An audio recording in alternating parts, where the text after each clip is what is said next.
nakaakay sa isang kalag, no? Ah, si Bro Jared na nakapag-remind sa kanya sa katotohanan na ito pala ang simbahan Katoliko, ang tunay na iglesia, tatag ng ating Panginoong Hesukristo. So ang ating team, Bro Jared, patungkol ito sa mga Diyos-Diyosan. So aking ipaalam sa inyong dalawa kung ano ang kaibahan sa Diyos-Diyosan at saka banal na mga larawan ng mga santo. Kasi ang ating mga kaibigan ay para sa kanila, general, lahat ng mga larawan nandyan mababasa sa Biblia ay mga Diyos-Diyosan para sa kanila. Pero sa atin, dalawa ang ating pananaw dyan. Mayroong larawan sa mga Diyos-Diyosan at mayroong larawan sa mga banal. Dapat malinawagan kayo sa paksa na ito. So mayroon lang akong ipahibalo sa inyo na ipaalam sa inyo na mayroong 8 talata na gagamitin sa ating mga kaibigan. Sa iyong tainga, palagi ito narinig sa mga pastor ninyo, sa ministro ninyo. Ano ba itong unang talata na gagamitin nila? Yung unang talata na gagamitin nila, yun din ang ating gagamitin. Tatalakayin. Diba? Anong talata? Alam na ninyo dahil mahilig sila sa mga talata na mayroong Diyos-Diyosan. Basahin natin, Brother Jando, dyan sa Exodo Kapitulo 20, verse 3 to 5. Dan, dito tayo magsimula. Huwag kayong sasamba sa ibang mga Diyos maliban sa akin. Huwag kayong gagawa ng mga Diyos-Diyosan na anyo ng anumang bagay sa langit o sa lupa o sa tubig.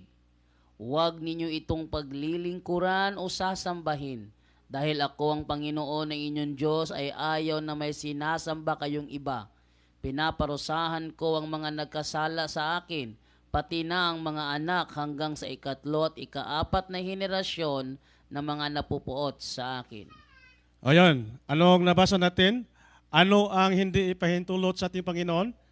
Sa kanyang utos, sa unang utos, huwag kayong gagawa ng mga Diyos-Diyosan. Ano ba itong Diyos-Diyosan? Sino ba ang unang nagbanggit sa termino na Diyos-Diyosan? Sino? Ang mga ibang sikta at yung mga pagano, wala sa kanilang isip yun. Wala sa kanilang isip. Alam niyo, kapatid, para sa kanila, yung mga larawan nila, hindi Diyos-Diyosan. Diyos yun. Sino bang nagsabi na Diyos-Diyosan yan? Sino? Sa panahon ni Moses, sinabi niya, dyan sa utos na yan. Dahil ang katauhan sa Diyos doon sa Egypto ay nagsamba ng mga Diyos-Diyosan. Di ba? So mayroong utos para maghinto sila sa pagsamba ng mga Diyos-Diyosan. Yan ang nangyayari. Bago ito dumating yung utos, nandyan na ang ginawa nila. Bakit huwag kayo magsamba ng Diyos-Diyosan? Dahil nagsamba na sila noon. So yun ang paliwanag ko. Ano ang hindi ipahintulot sa ating Panginoon? Ang mga Diyos-Diyosan. Sinabi ba dyan na huwag kayong gawa ng larawan ng mga santo? Wala, di ba? So mahilig talaga sila sa mga Diyos-Diyosan. At para sa kanila, general ito. Absoluto talaga na lahat ng mga larawan, bawal. Yun ang mga turo ng mga pastor. Ngayon, so patuloy tayo mga kaibigan. Tiningnan nila yung lahat ng mga larawan ng ating simbahang Katoliko. Kasi mayroon talagang, parang ang Katoliko talaga ang nakabatay dyan sa mga teksto, talata dyan. Ano yan? Dito, basahin nyo Deuteronomy. Ang Katoliko doon pinagbabatayan. Yan. Gagamitin nila yung Deuteronomio 4, verse 16. So, basahin natin para maunawaan natin, bro. na hindi ninyo dudungisan ang inyong mga sarili sa pamamagitan ng paggawa ng anumang anyo o imahe ng Diyos-Diyosan, lalaki man o babae. Oh, di ba? Sa tingin nila, parang ang Katoliko talaga, parang yun ang yung kayo mga Katoliko, mayroon kayong mga larawan, no? Mayroong babae, mayroon ding lalaki. Oh, tingnan nyo. Oh, marami dito sa ating dingding. Oh. Ngayon, dito, hindi ninyo dudungisan ang inyong mga sarili sa pamamagitan ng paggawa ng anumang anyo imahin o imahe ng Diyos-Diyosan, lalaki man o babae. Parang ang Katoliko talaga ang ang sentro sa teksto. Pero hindi ano sinabi? Ano to? Diyosan. Dapat tingnan niyo kung ano ang hindi. Diyosan, hindi ay yung mga santo, larawan ng mga santo. Kang Mama Mary, kang Jesus, at kang San Miguel Arcangel. Hindi yan. Parang nagbibintang lang sila sa atin, mga kapatid, no? Oh. Isaiah chapter 46, verse 6 to 7. Basahin natin, bro, Jando. Isaiah 46, 6 to 7. Oh. Ang ibang mga tao ay naglalabas ng kanilang ginto o pilak at inuupahan nila ang platero para yon ay gawing rebulto at pagkatapos ay kanilang luluhuran at sasambahin. Pinapasan nila ito at inilalagay sa kanyang lalagyan at nananatili ito roon dahil hindi naman ito makakilos. Kung may mananalangin sa kanya, hindi siya makakasagot at hindi makakatulong sa panahon ng kaguluhan. Oh. Narinig ninyo yung binasa natin? Parang ang Katoliko talaga, yung mga galaw natin. Anong nangyari sa Katoliko? Ang sabi ng mga pastor, niluluhuran nila. Tingnan niyo ang mga galaw ng mga Katoliko. Papasalin nila. I-procession. Luluhod sila sa harapan ng larawan. Yun ang sabihin nila. Dahil nakita nila ang galaw sa mga Katoliko, parang nakabata dyan sa talatang ito. Di ba? Pag gagamitin ito ng teksto para sa mga inusinting mga Katoliko, ano mangyari? Maakay. Susunod sa kanila. At yun, sama sa inyo na naakay kayo dahil hindi niyo alam ang turo ng ating simbahang Katoliko. Gagamitin din nila ang Salmo 115. Paborito nila ito. Awit. Awit. Sa Tagalog, awit, no? Awit 115, versikulo 4. Ngunit ang kanilang mga Diyos ay yari sa pilak at ginto na gawa lang ng tao. May bibig sila, ngunit hindi nakakapagsalita. May mga mata, ngunit hindi nakakakita. Tama. May mga tenga, ngunit hindi nakakarinig. May ilong, ngunit hindi nakakaamoy. May mga kamay, ngunit hindi nakakahawak. May mga paa, ngunit hindi nakakalakal. At kahit munting tinig ay wala kang marinig. Ang mga gumawa ng mga Diyos-Diyosan at nagtiwala rito ay matutulad sa mga ito. Yan. Tingnan nyo. Tingnan nyo ang mga larawan nyo. May mga bibig, hindi makasulti. Hindi makapagsalita. Hindi makapagsalita. Mayroong tainga, hindi makarinig, no? Mayroon ding mga paa, hindi makagalaw. Kayo yan. Di ba? Yun, dito ang gagamitin nila, mga kaibigan. Ano ba ang iniisip ng mga Katoliko dyan? Para sa pananaw ng mga pastor. Sinabi, mayroong reminder si San Pablo dyan. Mayroong reminder siya doon sa Gawa, no? Gawa 17:29. Gawa 17:29. Mayroong reminder dyan, ha? Dahil tayo nga ay mga anak ng Diyos, huwag nating isipin na ang Diyos ay katulad ng Diyos ang ginto. Pilak o bato na pawang imbento ng isip at kamay ng tao. Oh, yan. Ito ang sinabi, huwag niyong isipin na ang Diyos parang ginto, parang bato. Para tayo, anong pag-iisip natin sa mga larawan ng mga santo? Ito ba ay iniisip na natin na sila ay mga Diyos? Hindi. Bakit sinabi dyan ni San Pablo na huwag nating isipin? Bakit? Dahil ang iniisip nila sa mga larawan, Diyos na. Diyos na ang larawan para sa kanila, dahil iniisip nila na ito na ang tunay na Diyos. Pero tayo mga Katoliko, ano kaya ang paningin natin sa mga larawan? Yung mga Katolikong hindi pa wala pang alam ng mga Katoliko, ano kaya ang paningin nila sa ano kaya ang iniisip nila? Ha? Masagot natin mga kaibigan kung ano ang ating pananaw diyan. Okay. Sa Roma 1, chapter 1, verse 21 to 23 to 25 bro dyan do. At kahit alam nilang may Diyos, hindi nila siya pinarangalan o pinasalamatan man. Sa halip, ibinaling nila ang kanilang pag-iisip sa mga bagay na walang kabuluhan. Kaya napuno ng kadiliman ang mga hangal nilang pag-iisip.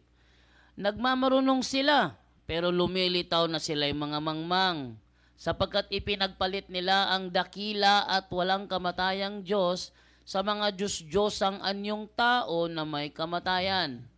Mga ibon, mga hayop na may 4 na paa, at mga hayop na nagsisigapang. Yan. Yan ang kanilang mga Diyos-Diyosan. So ang ilang pag-iisip ay yun na ang mga Diyos para sa kanila. Luluhod sila at sasabihin nila na ikaw ang aking Panginoon. Isaias 44:17. Isaias 44:17. At ang ibang piraso ay ginagawa niyang ribulto at sa ribultong ito ay nananalangin siya ng ganito, iligtas mo ako sapagkat ikaw ang aking Diyos. Ano sabi? Sapagkat ikaw ang aking Diyos, iligtas mo ako. Nagsasalita siya, naghingi siya ng tulong. Sa mismong ribulto. Sa mismong ribulto, larawan. Di ba? Ikaw mao ang akong Diyos. Wala sa isipan nila na ang Diyos nila nandun sa langit. Wala. Wala. Iba talaga tayo. Tayong mga Katoliko. Iba ang ating paningin dyan dahil hindi ito Diyos-Diyosan. So, ngayon, ito lang ang mga paborito na teksto na gagamitin nila na makapag-brainwash sa mga Katolikong walang alam. Sagutin natin ito. Ito bang mga teksto ay tama o mali? Para sa iyo. Yung ginamit nila, tamang mga teksto o mali? Tama. Tama ito para sa mga Diyos-Diyosan. Tama ito. Nga, ang ating yung mga propeta, nag-remind sa kanila na huwag kayong sasamba sa mga Diyos-Diyosan. Kanang Diyos-Diyosan, termino ka na sa mga alagad ng Diyos. Dahil hindi natin iniisip na sila ang Diyos. Dahil hindi natin iniisip na sila ang Diyos, para sa ating mga Katoliko, Diyos-Diyosan sila. Pero para sa mga pagano, hindi ito Diyos-Diyosan. Sila ay mga Diyos. Diyos. Naintindihan nyo? Ang terminong Diyos-Diyosan yan, termino ka na sa mga alagad ng Diyos, nga nakakilala na yung mga larawan na yan, mga Diyos-Diyosan. Hindi tunay na Diyos. Okay. So yan. Marami tayong mga tema ngayon na tatalakayin. Sagutin natin, mga kaibigan. Ito mga itsura ng mga Diyos-Diyosan, brother. Ayan, yung mga Edgar. Diyos-Diyosan. Ito, mga itsura ng mga Diyos-Diyosan. Ito yon. Yan. Oh.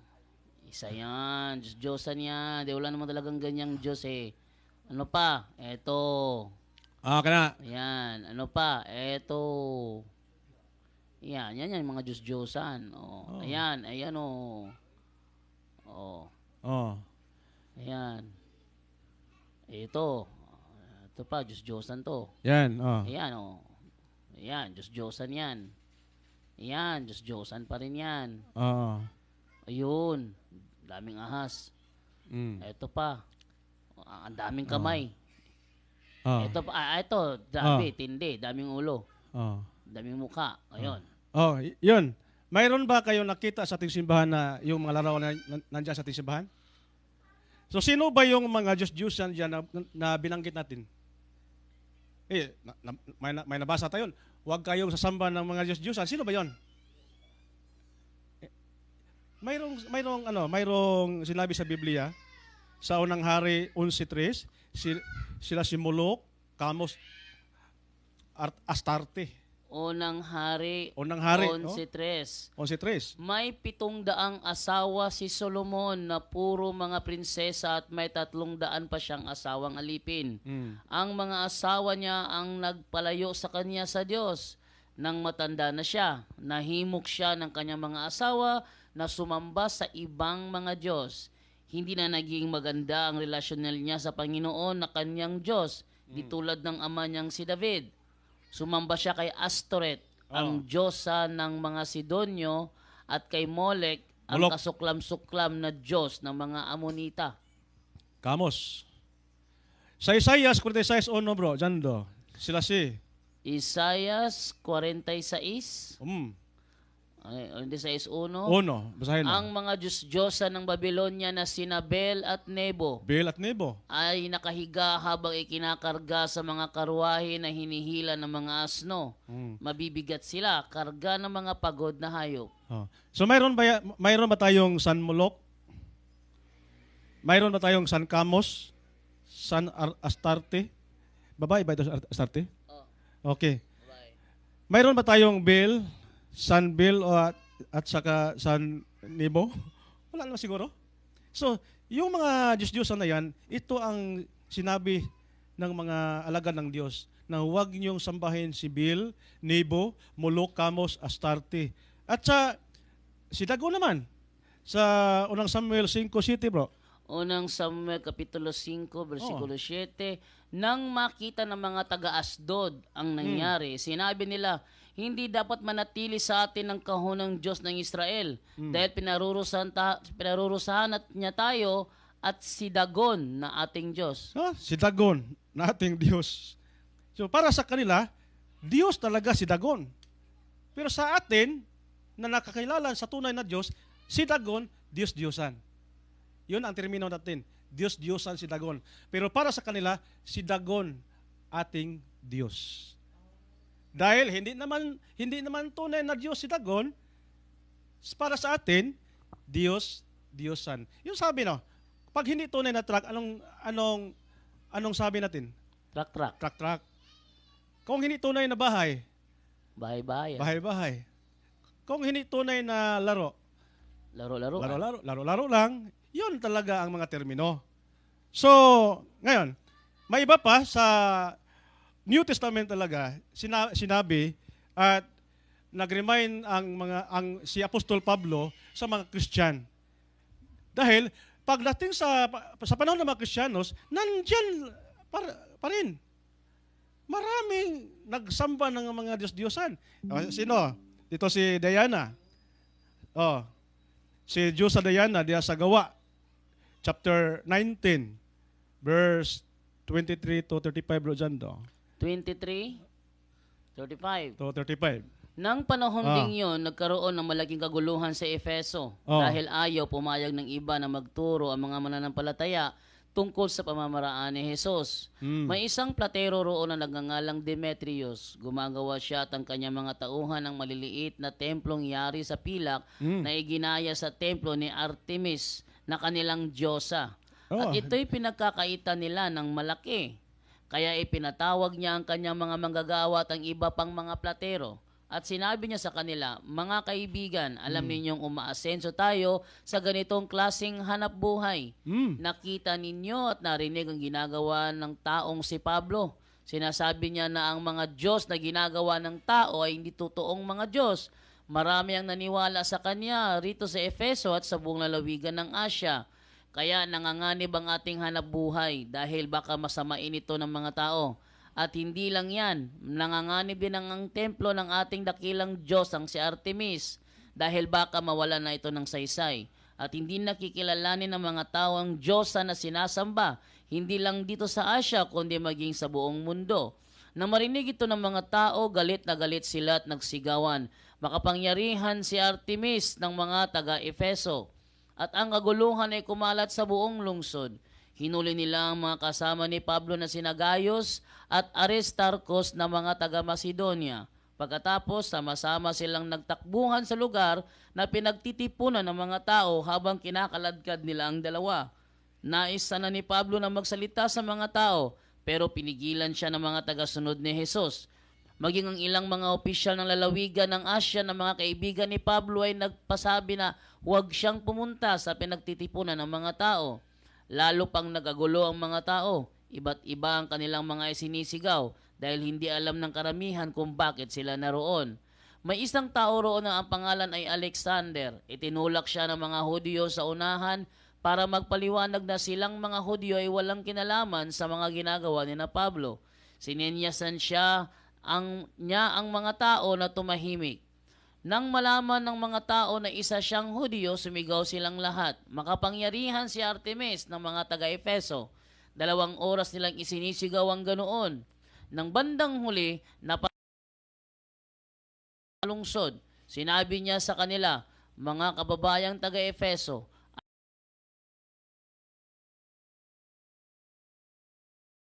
Artemis na makapangyarihan at ng sagradong bato na nahulog mula sa langit. oh, yon. Narinig ninyo? Grabe ang tiwala nila sa kanilang mga Diyos-Diyosan. Maraming mga pilgrimage ang nangyari doon. Yung mga Diyos-Diyosan nila ay parang business na talaga. Diba? Maraming mga pagano na nagpilgrim doon. Yun na ang mga hanap buhay nila. So pagdating ni Pablo, talagang parang ayaw nila na magpunta doon sila. Bakit? Baka matigil ang kanilang hanap buhay. Di ba? Dahil yung mga nagpilgrims galing sa ibang bansa, magpunta doon, magsamba, mag-alay ng mga kanilang mga alaman, yung mga gold, yung ano pa, di ba? So, para sa kanila, ayaw nila na magpunta ang mga taong iyon na parang mahinto ang kanilang pagsamba sa kanilang Diyos-Diyosan. So, ngayon, talagang ang lahat ng mga Kristiyano dapat hindi magsamba ng mga Diyos-Diyosan. Iba pa, dito sa atin, marami talaga mga Diyos-Diyosan. Ito yung mga porsilas niyo, na parang mga, yung mga porsilas ni Brojando. Oh, yung porsilas ni Brojando, ano to? Rosarito. Rosary. Maraming mga Diyos-Diyosan. Yung mga, pangsuot ng kamay ng mga sanggol, Baby. o mga bibi, Diyos-Diyosan yun. Dahil superstitious belief. Mga, patot. Naniniwala sila Naniniwala na may sila. kapangyarihan yun Oo. upang hindi tablan ng usog yung bata. Oh, yung mga bulong-bulong. Alam niyo yung bulong-bulong? Yung mga salita na walang kahulugan mo dyan, Walang kahulugan. walang kahulugan. Yung orasyon sa Bisaya, orasyon, Diyos-Diyosan 'yon. Dahil yung pulong na 'yan, yung salita na 'yan ay hindi ito maintindihan at iba talaga ang paniniwala sa gumawa. yung mga albularyo. At Yun mga naniniwala Diyos-Diyosan. sila na mga salitang yon ay may taglay na kapangyarihan Oh. mula sa mga espiritu na nasa paligid natin na hindi naman matukoy kung anong uri ng espiritu ang mga yon. Oh, yun. So, yun lang ang mga nabanggit natin na mga Diyos-Diyosan. Sino? Sila si Molok, Astaroth, Diana. Wala sila sa ating simbahan. Iba ang nandito. So ngayon, bakit mayroon tayo? Pinahintulutan ba ito sa Biblia? Mayroon. Mayroong pahintulot. Ang larawan ng mga santo mayroong pahintulot. Kaya nga, ang ating Panginoon ay naglikha siya. Sa paglikha lang niya ng tao, ay talagang kumuha siya ng alikabok. Maraming nagawa ngayon na mga monumento na galing sa clay, yung lupa. Ang nakasabi dyan sa Genesis 2:7, kumuha siya ng alikabok at ginawa niyang tao. Yung porma niya ay tao. Pero hindi pa makagalaw. Hindi pa makagalaw. Dahil, Imahe ba yun? Imagine, monumento lang ng isang tao. O, anong ginawa niya para makagalaw? Hinipan. Oh, di ba? Yung hinipan niya ay nakagalaw na. Nagkaroon Yun ang ng buhay. nakapagbigay buhay sa ginawa niyang kanang tao na katawan. So, siya ang unang gumawa ng isang forma ng monumento. Sa madaling salita, ang Diyos ang unang gumawa ng imahe. Yes, siya ang unang gumawa. Ngayon, ang mga tauhan, ang mga Israelita doon sa Ehipto ay matagal na sila, 430 years na sila ay nagsamba sa mga Diyos-Diyosan doon. Ilang taon? 430 years na alipin sila doon. Hindi na sila nakapagsamba sa tunay na Diyos dahil alipin sila sa ayaw nila o sa ayaw nila o sa sambahin rin nila. So ngayon, ang ating Panginoon ay nagpagawa ng larawan. Anong pinagawa niya? Larawan ng Diyos-Diyosan? Hindi. Larawan ng mga santo. Ang santo natin dalawa. Mayroong santo na mga taong banal ng kanilang katawan nandyan sa lupa at ang kanilang espiritu ay nandun sa langit. So ngayon, ang ating Panginoon ay nagpagawa din ng santo na yung mga espiritu na mga anghel. Saint Miguel, Saint Michael, Gabriel, yan. So ngayon, dito sa Exodo 25, basahin natin Exodo 25, 17 hanggang 22.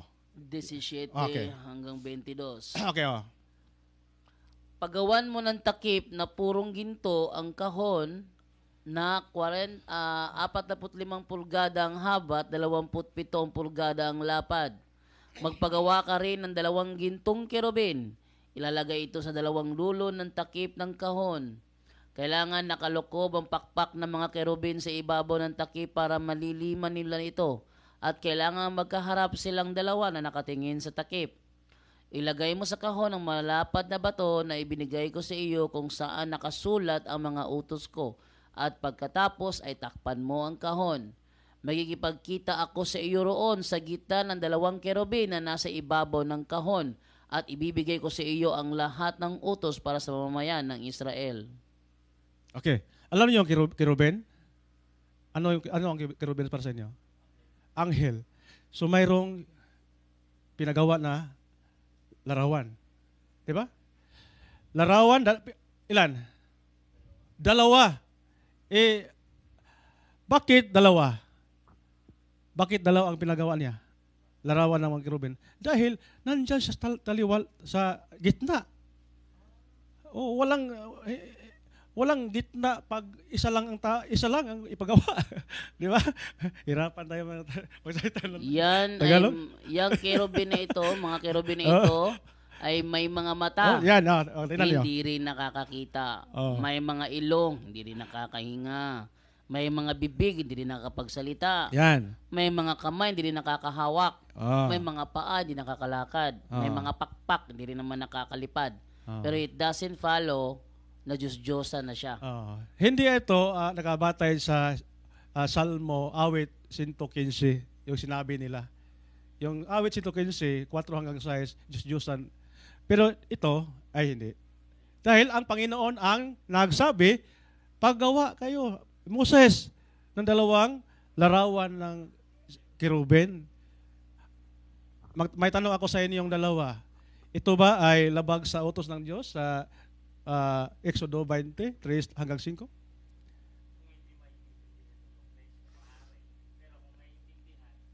Yes, tama. Tama. Pero bakit generalize nila? Hanggang ngayon ba ang mga pastor hindi nakaunawa sa Exodo 20, 3 hanggang 5? Sabi ni Eli Soriano, Oo. paggawa pa nga lang, bawal na. Oh. Absoluto daw. Paggawa pa nga lang, bawal na. Oh. Pagsamba pa kaya. Ngayon, dito pala tayo sa paggawa. Nagpagawa ang ating Panginoon, sinong nagkasala? Kung totoong absoluto na hindi talaga magpagawa, bawal talaga ang paggawa ng mga imahen, sino ang unang nagkasala? Ang sabi ni Sino ang unang hindi tumupad sa kaniyang mga utos? Ang sabi ni Soriano, Oh. wala kayong pakialam doon eh. Ang Diyos Oh. nagutos doon eh. Oo. Siyang nagutos doon, di naman kayo inutusan. Si Moses ang may inutusan doon eh. Ngayon, hindi magkasala ang Panginoon dahil siya ang may-ari ng yung mga kautusan. O si Moses, yung nagama, hindi naman ang Panginoon ang nagawa na noon. Di ba? Si Moses. So, nagkasala si Moses. Hindi rin. Hindi rin. So, ngayon, sinong nagutos si Moses? Ang sabi Ang ni Soriano, Panginoon. si Moises hindi nagkasala. Pero pag kayo ang gagawa, magkakasala kayo. Punta tayo dyan. Kung magkasala pa tayo. Punta tayo dyan. Okay. May ibang teksto, talata, mga kaibigan, dito sa Numeros, chapter 21, verse 8 to 9, hanggang 9. 8 to 9. Okay. Ito sabi, sinabi ng Panginoon kay Moises, gumawa ka ng tansong ahas at ilagay ito sa dulo ng isang tukod. Ang sinumang nakagat ng ahas at titingin sa tansong ahas na ito ay hindi mamamatay. Kaya gumawa si Moises ng tansong ahas at inilagay niya ito sa dulo ng isang tukod. At ang mga nakagat ng ahas na tumingin sa tansong ahas ay hindi nga namatay. Yan. Tingnan natin bakit ang Diyos nag-utos kay Moses na maggawa ng larawan ng isang ahas? Bakit? Anong intensyon? Dahil mayroon talagang mga tao na nakagat ng mga ahas, yung mga ahas ba na yung gumagalaw? Venomous snake. Oh yes, oh. Ang sabi diyan, ilagay mo sa isang tukod, no? Para makita sa lahat ng nakagat ng ahas. Anong mangyari kung makita na nila yung pinagawa sa ating Panginoon? Anong mangyari sa kanila? Gumaling. So yung ahas na yan, ito ay hindi Diyos-Diyosan. Ito ay banal na symbol or banal na simbolo. Banal na simbolo. Mayroon ka ba dyan doon na yung kaalam? Yung sa kaalam. Meron. Wait lang ha. Kaalam 16. Buksan ko muna. Bakit binanggit ko na banal na simbolo? Dahil yun ang... Okay, sige. Basahin mo, Brother John daw. Okay ha, ito lang ha. Ano yan?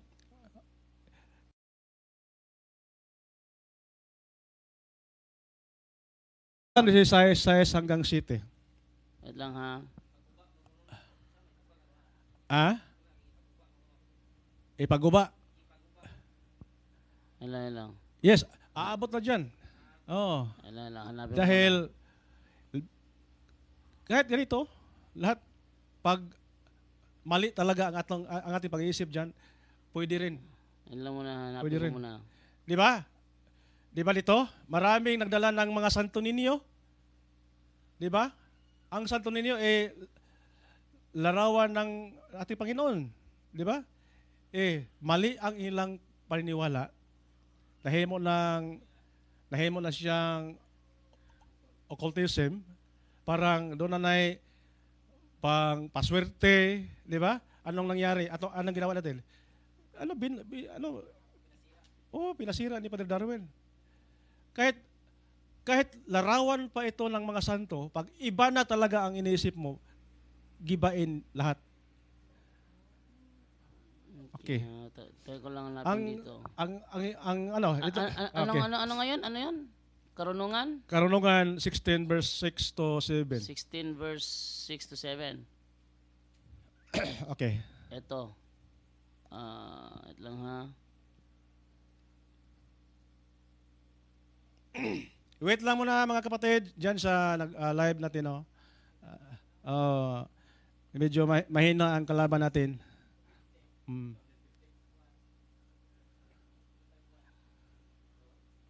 Okay? Ito lang. So, Ito lang. nagpagawa ang ating Panginoon Ito. og banal na simbolo. Ayan. Okay. Ang sabi dito sa 16 yun, 16? 16, 6 to 7. 6 to 7, ito. Sabi ganito, ang maikling pahirap na yan ay isang babala lamang kapag dakay binigyan mo sila ng isang sagisag ng kaligtasan. Ang ahas sa tanso ay isang paalaala sa kanila na hinihingi ng iyong kautusan. Ang sino mang tumingin doon ay naligtas sa kagat ng ahas, ngunit hindi sa bisa ng kanilang nakita, kundi sa kapangyarihan mo, ang tagapagligtas ng sangkatauhan. Yan. Ang kanilang paniniwala, hindi lang nakabatay sa nakita nilang ahas. Dahil, yung ahas na yan ay simbolo lang. Simbolo lang sa presensya sa ating Panginoon. So dahil, nandyan ang presensya sa ating Panginoon, ang taong nakagat ng ahas,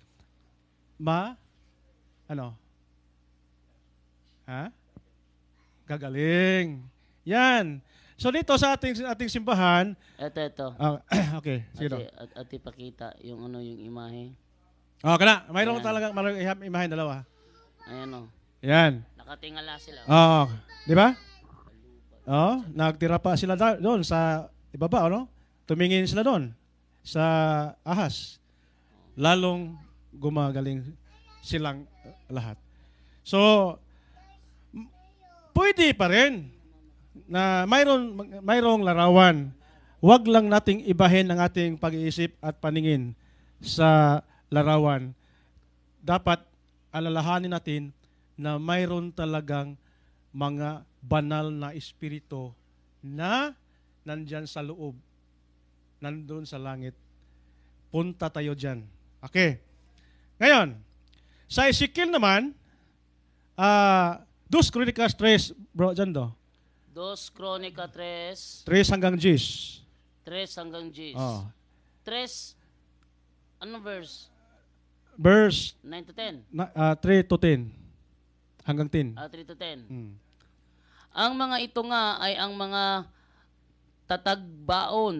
tatagang baon na inilagay ni Solomon na ukol sa pagtatayo ng bahay ng Diyos. Bahay ng Diyos, ha? Ang haba sa mga siko ayon sa panukat ng una ay 60 siko at ang luwang ay 20 siko. At ang portiko na nasa harap ng bahay, ang haba niya ay ayon sa luwang ng bahay ay 20 siko at ang taas ay 120. At kanyang binalutan sa loob ng taganas na ginto. At ang lalong malaking bahay ay kanyang kinisamihan ng kahoy na abeto, na kanyang ibinalot ng dalisay na ginto at ginawan niya ng mga palma at mga tanikala. At kanyang ginayakan ng bahay ng mga mahalagang bato na pinapagpaganda. Mm. At ang ginto ay ginto sa Parvaim. Kanyang binalutan din naman ng ginto ang bahay, ang mga sikang, ang mga pintuan at ang mga panig niyaon at ang mga pinto. At inukitan ng mga kerubin Kerubin. sa mga panig niyaon. At kanyang ginawa ang kabanal-banalang bahay. Ang haba niyaon ayon sa luwang ng bahay ay 20 siko at ang luwang niyaon ay 20 siko at kanyang binalutan ng dalisay na ginto na may timbang na 600 talento. At ang bigat ng mga pako ay 50 siklong ginto at kanyang binalot ng ginto ang pinakamataas na silid. At sa kabanal-banalang bahay ay gumawa siya ng 2 kerubin na gawang nilarawan. Yan. Sa binasa natin, paano natin i-picture out ang narinig natin? Yung templo na ipinagawa sa ating Panginoon kay Solomon, di ba? Mayroong nakaukit, maraming nakaukit na mga palmera, larawan ng kirubin. Parang Katoliko. Tingnan niyo yung Katoliko. Sa Kisame. Maraming mga larawan ng mga santo. Di ba? Nakalagay dyan. Oh. So, dito, klarong-klaro, sa Ezekiel 41, 17 hanggang 20. Ezekiel 41, 17 hanggang 20. ang dingding sa itaas ng pinto na papunta sa pinakabanal na lugar ay nababalot din ng mga tabla. Ang buong dingding sa loob ng templo ay napapalimutian ng mga nakaukit na punong palma at mga kerubin na may 2 muka. Yan. Di ba? Tingnan niyo yung ang simbahan ng Iglesia ni Cristo. Mayroon ba silang ganyan? Wala. Anong nasa kanila? Imahe ni Manalo. Imahe ni Manalo. Mayroon tayo dyan, diba? Bawat bahay ng mga membro, talagang may imahe ni Manalo. May imahen ka ba ni Felix Manalo dyan? Ha? May imahen ka ni Felix Manalo dyan? Imahe ni Felix Manalo? Ha? Tingnan ko lang ha.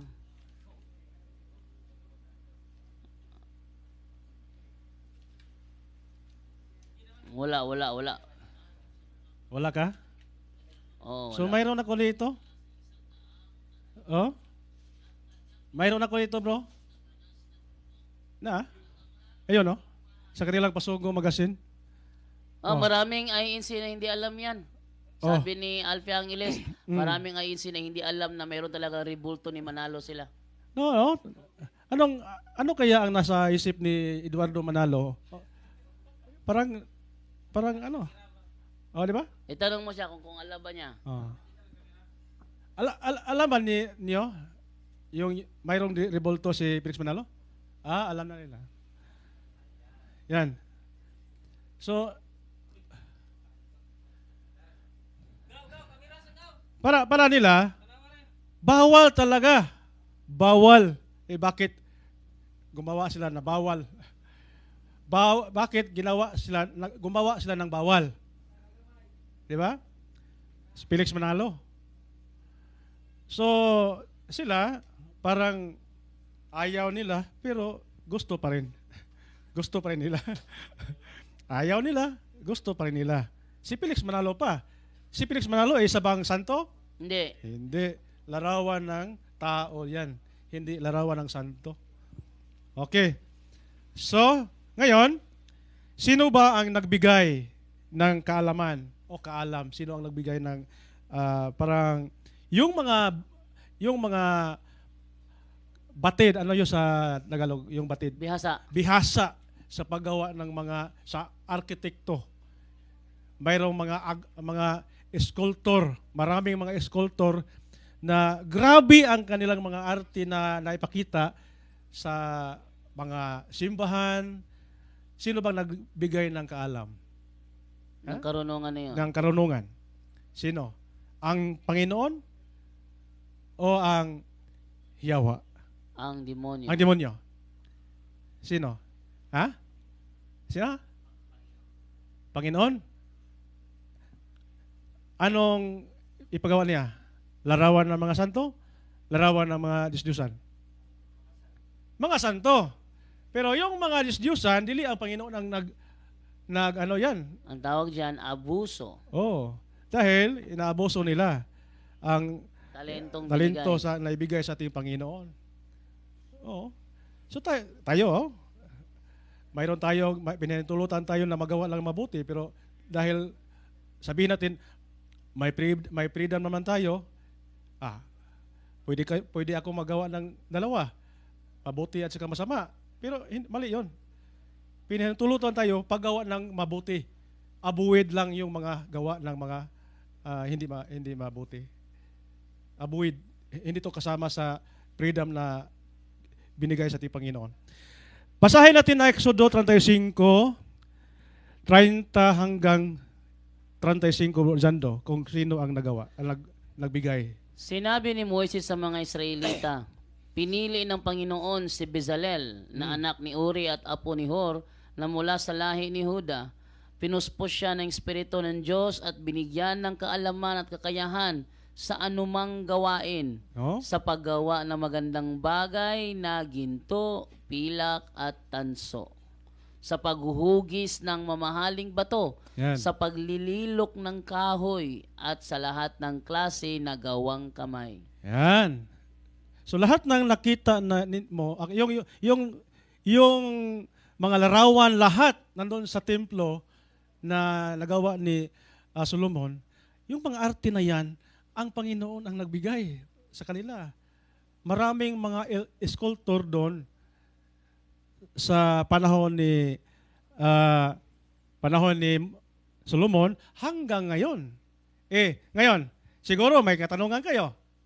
Bro, ang binasa mo bro, Old Testament lang. Kayo, mga Kristiyano kayo, may pahintulot ba ang mga Kristyan na magtinil tayo ng mga larawan? May pahintulot ba ang Panginoon na kayong mga Katoliko ay gumawa ng mga Gumawa rebulto? ng mga rebulto? So, siguro, may katanungan kayo. Ha? Sagutin natin. Okay, dito sa ating, before sagutin natin yan, sa panahon ni Kristo ay wala talagang mabasa na ang ating Panginoon ay nagtuturo na ang mga larawan sa templo ay talagang mali. Mayroon ba? Nagturo ba ang ating Panginoon, "Hoy, kayong lahat ng mga Parisiyo, alisin ninyo lahat ang tanang mga larawan"? Sinabi ba ni Kristo yan? Wala. Hindi niya sinabi. Pero anong sinabi niya dito? John verse 2, chapter 2, verse 17. 2:17. Anong mabasa natin? Naalala ng mga tagasunod niya ang nakasulat sa kasulatan. Mapapahamak ako dahil sa pagmamalasakit ko sa bahay ninyo. Grabe mamalasakit, no? Ano bang mamalasakit? Pagmahal sa Bisaya. Pagmamahal. Or devotion in English, no? Grabe ang devotion niya. Pagmahal. So, ano bang nandiyan sa loob? Ano bang devotion niya? Sa loob ng templo. Imahal sa ating Panginoon. Yung mga lingding? Hindi. May mga imahe doon nakaupo. Lahat ng nandun sa loob ay mahal niya. Hindi niya sinabi na, alisin ninyo lahat yan.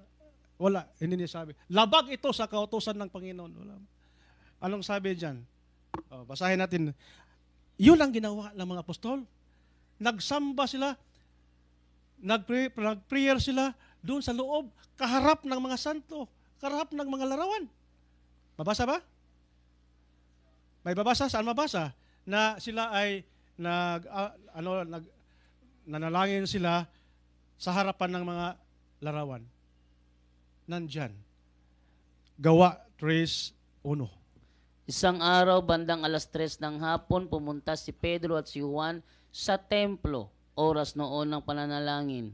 Oras noon ng pananalangin. 3:00 ng hapon, nagpunta sila doon. 3 o'clock prayer to. 3 o'clock habit. No, prayer. 3 o'clock habit. Di ba? Biblical. Biblical yung yung divine mercy, no? 3 So ngayon, prayer. nagpunta sila doon. Nanalangin.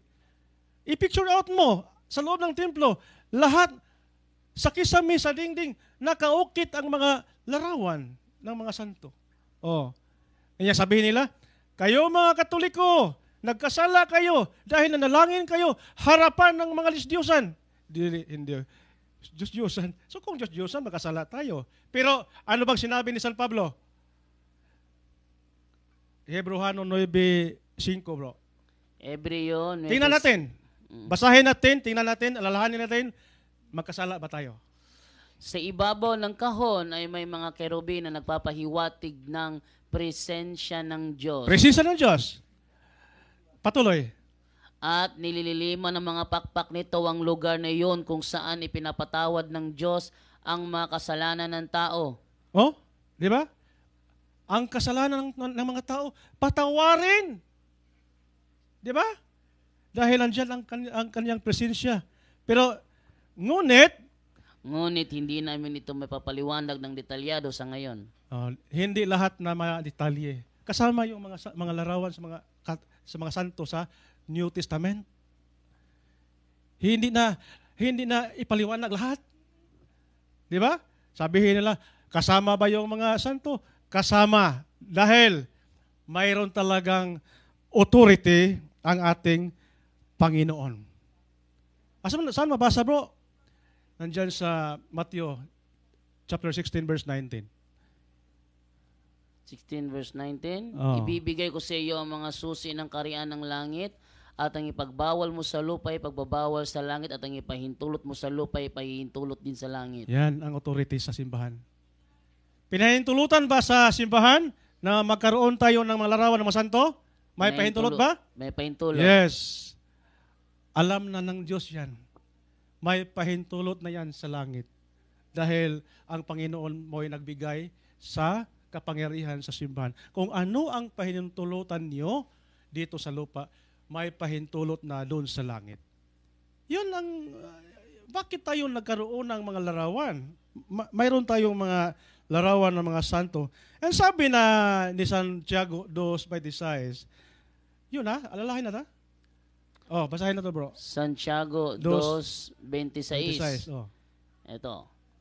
Kung paanong patay ang katawang walang espiritu, patay din ang pananampalataya kung walang mabuting gawa. Oh, yan. Mayroon, di ba? Mayroon tayong pananampalataya.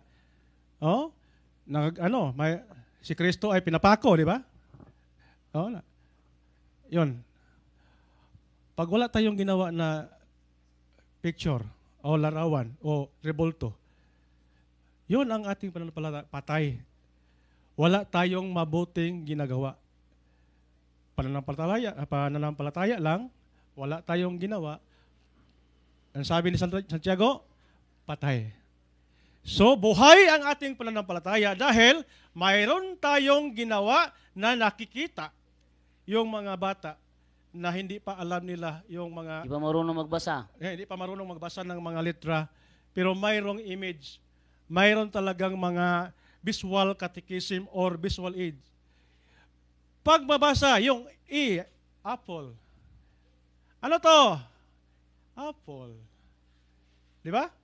Pero ang paningin nila, ang tiningnan nila, yung prutas. Imahe. Yung imahen, ang prutas. Pero hindi pa sila nakabasa sa litra. So, visual catechism. Yung lahat ng mga larawan nandito sa ating simbahan, ito ay nakatulong nakatulong sa ating pananampalataya dahil noong una sa pagdating sa mga Kristiyano dito sa Pilipinas, marami ditong mga Diyos-Diyusan. Pero na-amiss nila yung dinala ni Magellan. Ano bang dinala niya? Si Raha Humabon. Di ba? Na-amiss nila ang arte, ang magandang arte sa Santo Niño. Parang na exaporia, yung kanilang mga Diyos-Diyosan noon, parang Naitsapwera. exaporia, walang arte to, Nawala ng silbi. walang silbi to. Ito ang maganda, di ba? So sa larawan pa lang na brainwash na sila.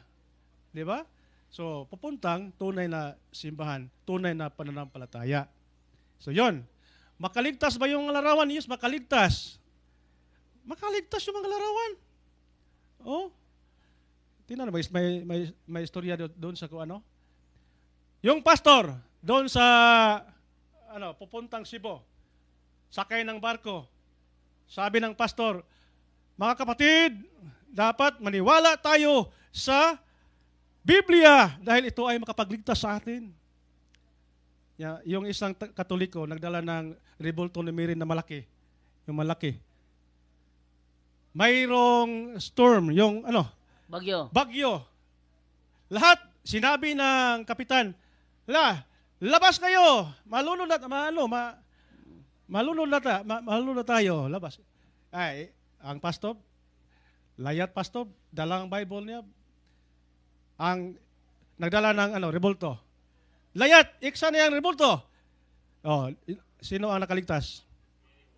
Ha? Yung may rebulto. Dahil si pastor, nasaan ang kanyang Biblia? Hindi na nahawakan niya ang Biblia. Dahil, grabe ang kanyang paglangoy. Oh, ngayon, sabi ng pastor, bro, please bro, hahawak ako dyan sa rebulto mo. Wag na. Oh, wala. Saan bang Biblia mo? Oh, saan Biblia makapagligtas sa iyo? Wala na bro, pahawak bro. Kasi hawak ka na lang. Kasi mabuti naman ako. Di ba? Ngayon, ang tanong, naligtas ba sila? Naligtas. Ligtas sa pastor. Hasta ang CFD. Dahil ito ay lilitaw ito. Bakit? Mayroong hangin sa loob. Parang salbabida ito. Diba? Yun, practical lang. No? Practical lang mga kaibigan. So yun lang ang aking pagpaliwanag dahil nahirapan ako. At least na patunayan ko na mayroon tayong kaibahan sa larawan ng mga santo at saka sa larawan ng mga Diyos-Diyosan. Yun. May natutunan ba kayo? Marami? Kung marami, wag na kayo magtanong. Hindi, kailangan tatanong pa. Wag na Parang kayo ganito magtanong, parang ganito. Okay. Isa to sa ginagamit ni Eli Soriano. Ayan. Isa yan sa ginagamit ni Soriano. Okay. Paano daw yan sagutin? Bakit daw, saan daw dyan ang mukha ni Jesus? Iba-iba. Mayroong isa parang binugbog. Isa naman parang gutom. Isa naman parang busog. Yung isa naman parang inchik. Isa naman parang Pinoy. Parang babae. Yung isa parang niyog na nilagyan ng mukha. Saan daw dyan ang totoo? Ang sagot dyan, lahat yan totoo. Bakit lahat yan totoo? Pare-pareho. Hindi naman pare-pareho yung mga mukha niyan. Sabihin nyo, tanungin nyo kung sinong gumuhit niyan. Sino tong ginuhit mo? Ano yung isasagot? Kristo. Kasi siya yung nakakalam ko nung ginuhit niya . Halimbawa, pinagwit ko kayo ng ganito. Ayan. Nakita nyo? Iba-iba mukha. Iba-ibang arte, no? Iba-ibang arte. Tanungin mo yung mga gumuhit niyan. Sino yung nasa litrato? Yung isa, ito. Ito. Kakaibang mukha yan, no? Parang jando. Ito, iba rin to. Iba yan. Iba rin to. Talagang iba to. Ito yung original. Yan, tanong. Saan dyan totoo? Lahat yan totoo. Pareho yan. Tanungin mo sinong ginuhit mo? Si Goku. Ganun pa rin yan. So, ang sagot sa ganitong litrato, lahat yan tama. Tanungin mo kung sinong ginuhit niya, siya ang nakakaalam kung sinong ginuhit niya. Magkaiba ang talento ng tao sa pagguhit.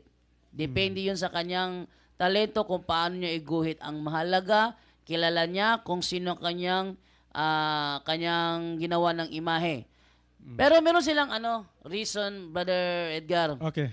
Yung imahe ni San Pedro Calungsod, yun ay imahe ng isang basketball player na si Roland Tubid.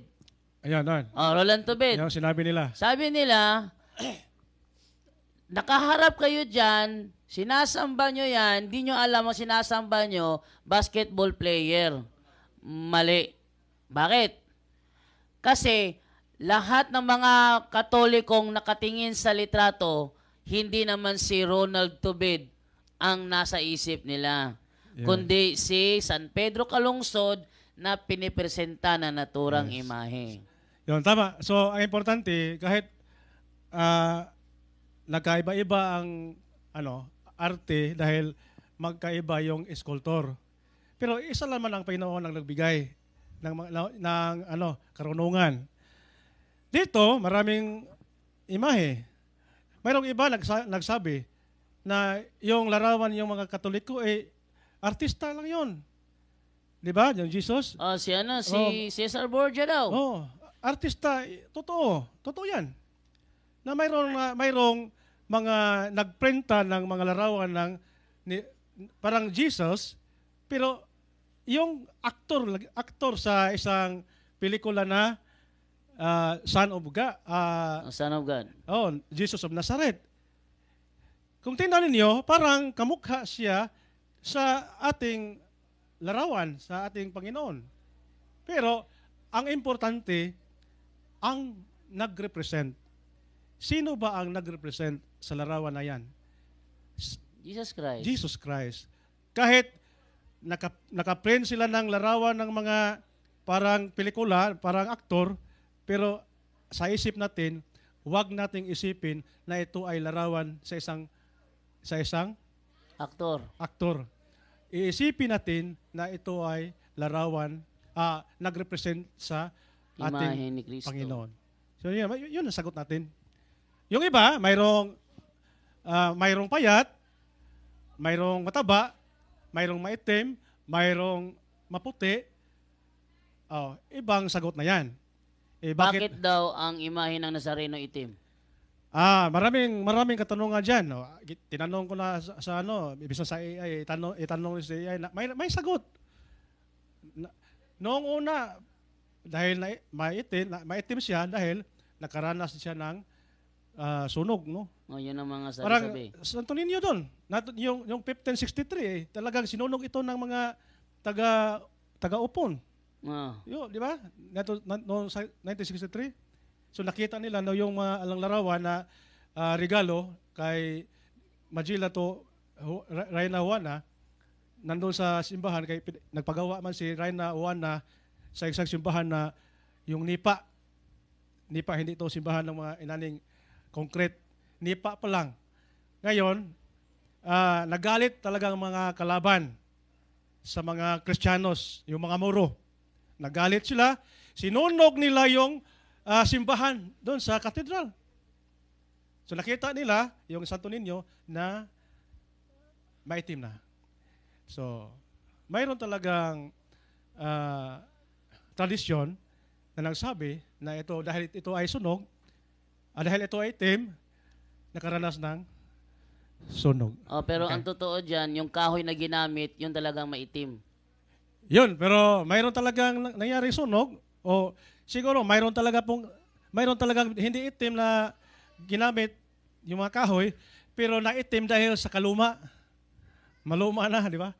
Di ba? Na maraming mga larawan sa ating simbahan, maitim na tingnan, sabihin natin ito ay antique. Ano ba yung sa Tagalog ang antique? Antique.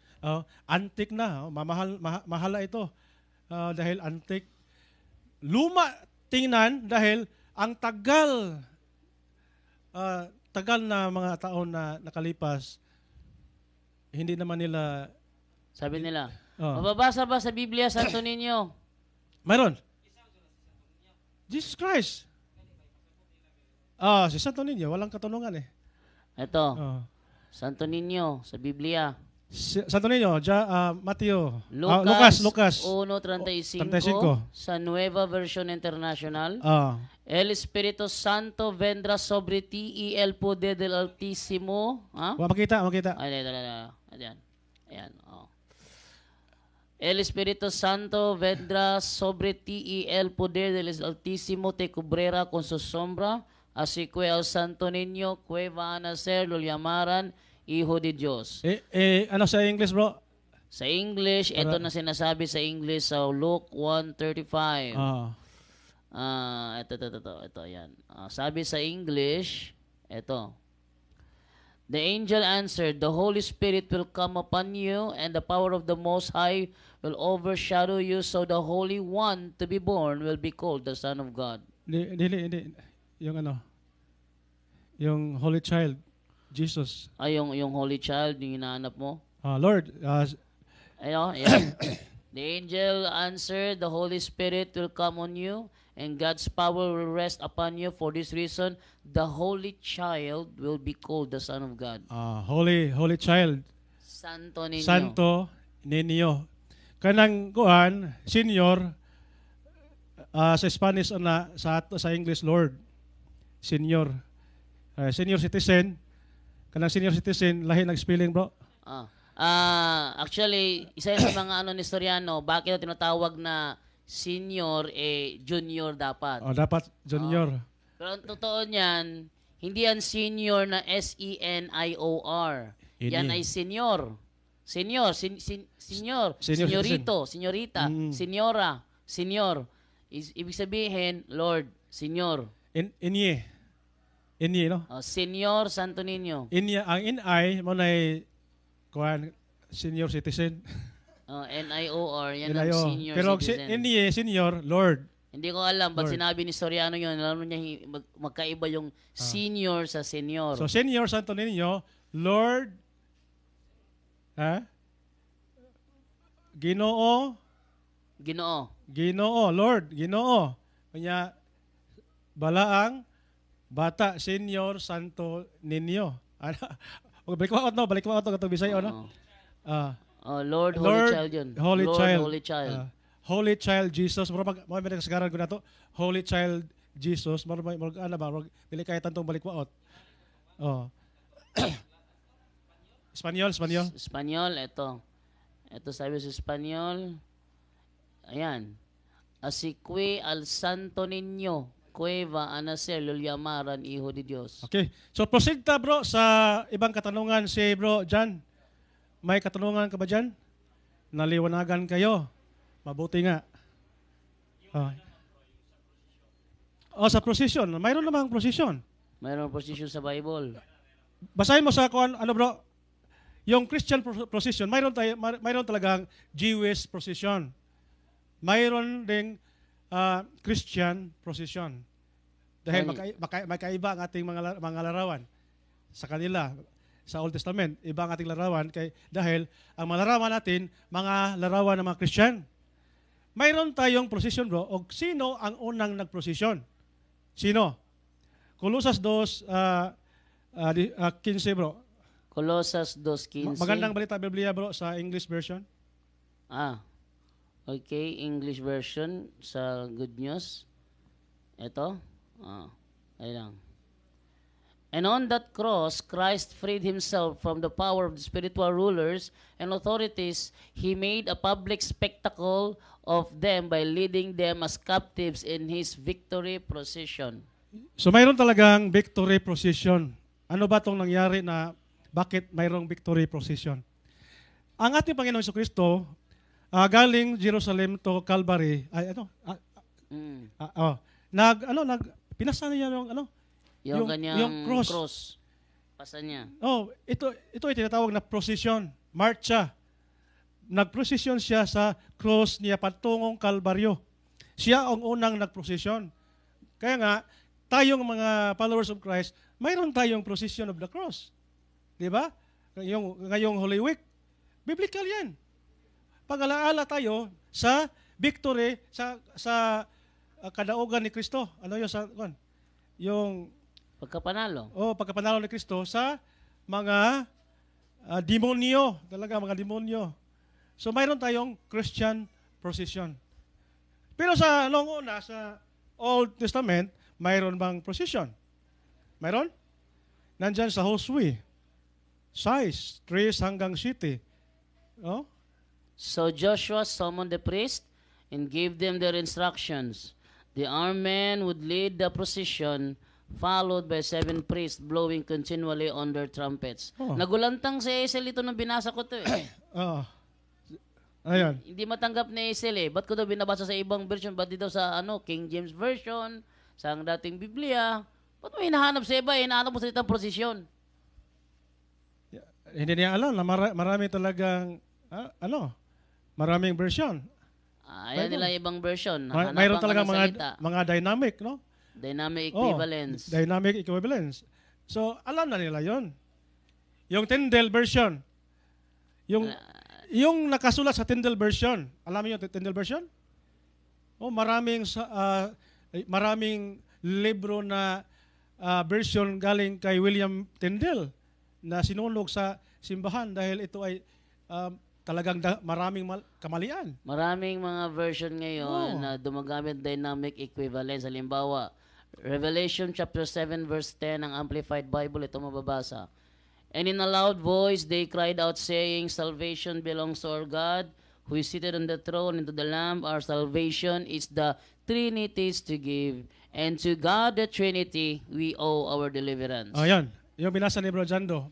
Hindi ito mabasa sa ibang Di ba sa ibang salin. version? Hindi ito mabasa. Oh. So, yung The Living Bible, Pag sinabi nila, ay ano yan, peke yan kasi hindi mababasa sa ibang bersyon ng Biblia. Ang idugtong nyo na lang, ito, patunayan nyo peke ito, John chapter 1 verse 1, the Living Bible. yes. Before anything else existed, there was Christ with God. He has always been alive and is himself God. Ito ba nasa ibang bersyon to? Wala. Pag sinabing wala, peke ba? Oh. Hindi peke, Ngayon, tama yan. Mayroon silang Bro Jando, na mababasa ba sa Biblia?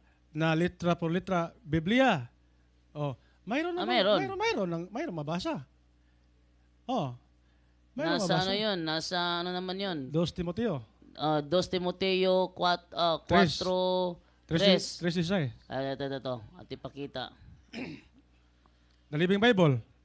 Uh-huh. Living Bible. Meron din sa Living Bible. Ito yung nandyan din the sa whole, the whole Bible. Oh, the whole Bible. Nandyan ito. din sa Ito, sa Biblia sa Sambayan ng Pilipino. Oh, sa Sirac. Ito. 24. Nandyan dyan. Ano yan? Ikalawang Timoteo 3:16. 3:16. Ito. The whole Bible. Oh. Ito yung nagpabagsak kay Ahmad Barcelon sa debate nila ni Wendell Talibong. Hinahanap kasi yung word Bible eh. The whole Bible was given to us by inspiration from God, and it's useful to teach us what is true and to make us realize what is wrong in our lives. It straightens us out and help us do what is right. But take note, Brother Jared, ang Bible na tinutukoy dito is only referring to the Old Testament. Amen. Scriptures. Dahil mayroon ng compilation sa Old Testament sa mga yung mga scriptures, yung 27 books na canon ni Agrippa, mayroon na. Pero mga scroll. Hindi siya Hindi pa siya bahagi ng Bible. Kaya nang sinabi ni Apostol Pablo, the whole Bible is only referring to the Old Testament yan. So tayong lahat, tayong Katoliko, yan ang gumamit na yung Bible. Si Recius, no? Yung nagpangalan? Yung Biblia, meron din Biblia. Sa ano naman sa yan? ano? Ikalawang Timoteo 4:3 yata. Timothy 4 Mayroon kayong katanungan dyan? 3. Wala na. Dahil To make his message known is our responsibility. So here we are to pledge our lives to the